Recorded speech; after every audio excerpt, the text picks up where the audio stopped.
আমার মনে অনেক যন্ত্রণা, অনেক কষ্ট, আর সেগুলো কাটা হয়ে বুকের ভিতরে বিদ্ধ হচ্ছে। হৃদয়ের ক্ষত স্থান থেকে তাজা রক্ত ঝরছে, কিন্তু সব যন্ত্রণা আমি নীরবেই সয়ে যাই, কাউকে বুঝতে দেই না।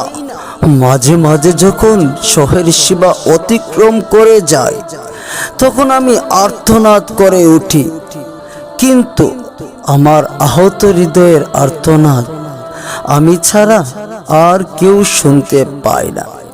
আমি তো কারো কোনো ক্ষতি করিনি, তবু কেন আমার চারপাশে এত ঈর্ষা ও বিদ্বেষ এবং এত হিংসা ও প্রতিহিংসা? এমন একজন মানুষও কি নেই যে আমাকে একটু সমবেদনা জানাতে পারে এবং পারে কিছু সান্ত্বনা দিতে? আমার যে খুব দরকার একটু সমবেদনা, সামান্য কিছু সান্ত্বনা।